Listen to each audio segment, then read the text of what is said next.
রাস্তায় কোনো টাকা কুড়িয়ে পেলে করণীয় কি? আমি কি ওই টাকা মসজিদে দিয়ে দিব, নাকি এর সাথে আরও যোগ করে টাকা দান করতে হবে?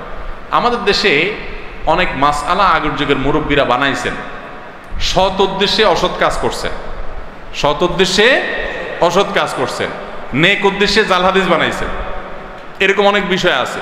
এর মধ্যে এটা একটা, যে রাস্তায় যদি কোনো টাকা পাওয়া যায়, কুড়ানো টাকা, হারানো টাকা কেউ যদি ধরে, তাহলে 10 টাকার নোট উঠালে 20 টাকা তাকে দিতে হবে। এটা একটা জাল হাদিস।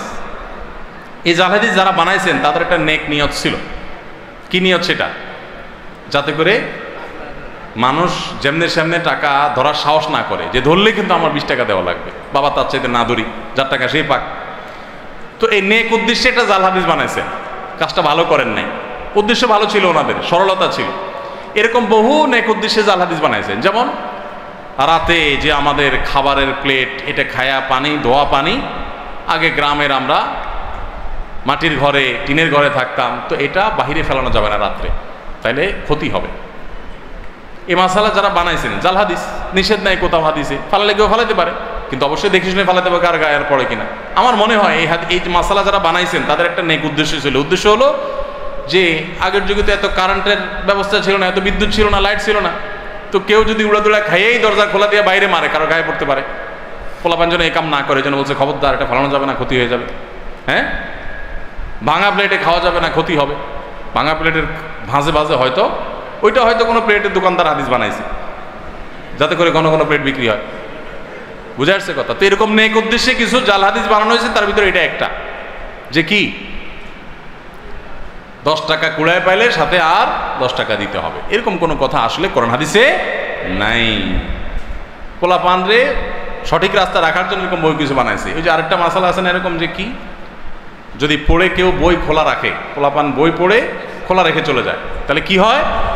শয়তানে পড়ে। শয়তানে পড়লে তো ভালো, শয়তান মানুষ হয়ে গেলে তো এটাই চাই আমরা, শয়তানে পড়লে তো ভালোই। আসলে তো তা না। আসলে পোলাপান যাতে বই খোলা রেখে না যায়, খোলা রেখে চলে গেলে ফ্যানের বাতাসে ছিঁড়ে যাবে, বাচ্চারা ছিঁড়ে ফেলবে, হাঁসমোরগ আসবে, এই জন্য মুরব্বীরা বন্ধ করে রাখার জন্য নেক নিয়তেও জাল হাদিস বানাইছে। বুঝে আসছে কথা? এরকম বহু দৃষ্টান্ত আছে, শত শত মাসালা আছে এরকম, যে ভালো উদ্দেশ্যে জালটা তৈরি করছে। রাতে হাত পায়ের নখ কাটা ঠিক না, কাটালে ক্ষতি হয়। আসলে কোরআন হাদিসে কোথাও নিষেধ নাই, কেউ চাইলে কাটতে পারে, কিন্তু নিষেধ করছে কেন? হয়তো বা এই জন্য নিষেধ করছে যে আগে তো এত কারেন্টের লাইট ছিল না, আলো অন্ধকারের মধ্যে কাটবে, পোলাপেন হাত পা কেটে ফেলবে, এই জন্য যার না কাটে, দিন আলোতে যেন কাটে, এটা জাল হাদিস বানাই দিচ্ছে। তো এরকম বহু জাল হাদিস আমাদের সমাজে আছে, যেগুলো আসলে ভিত্তি কোরআন হাদিসে নাই।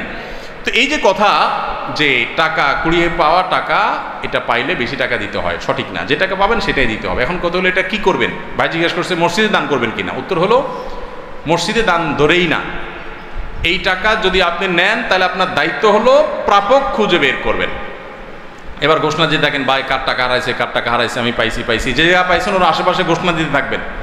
দিতে দিতে যদি মালিক পান তো আলহামদুলিল্লাহ, যদি মালিক না পান, দীর্ঘদিন বলতে বলতে আর আশা হারাই গেছে যে না এইটা আর পাওয়া যাবে না, তাহলে সেক্ষেত্রে এবার মালিকের তরফ থেকে আপনি কোনো গরিব দুঃখীকে বা কাউকে দান করে দিতে পারবেন। আর যদি নিজে গরিব হন তো নিজেও খেয়ে ফেলতে পারবেন, যদি মালিক খুঁজে পাওয়ার আশা না থাকে। আর যদি এরকম টাকা ধরে আস্তে আস্তে খোঁজেন,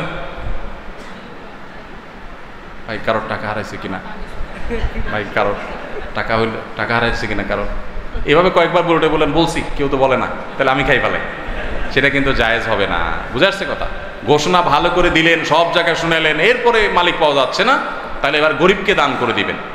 আর নিজে যদি গরিব হন, অভাবী হন, নিঃস্ব হন, তাহলে নিজেও খেতে পারবেন। কিন্তু যদি মালিক কখনো পাওয়া যায়, তখন আবার তাকে ফেরত দিতে হবে। বুঝে আসছে কথা? তো পাওনা টাকা এটা নিলে বা পাওনা কিছু পাইলে এটা পরিশোধ করার চেষ্টা থাকতে হবে। আর যদি খুব তুচ্ছ জিনিস হয়, 5 টাকার কয়েন, 2 টাকার কয়েন, এটা আসলে যার হারাইছে সে আর খুঁজতে আসবেও না, হালকা খোঁজাখুঁজি করে পাইলেন না, এটা সরাসরি দান করে দিতে পারবেন।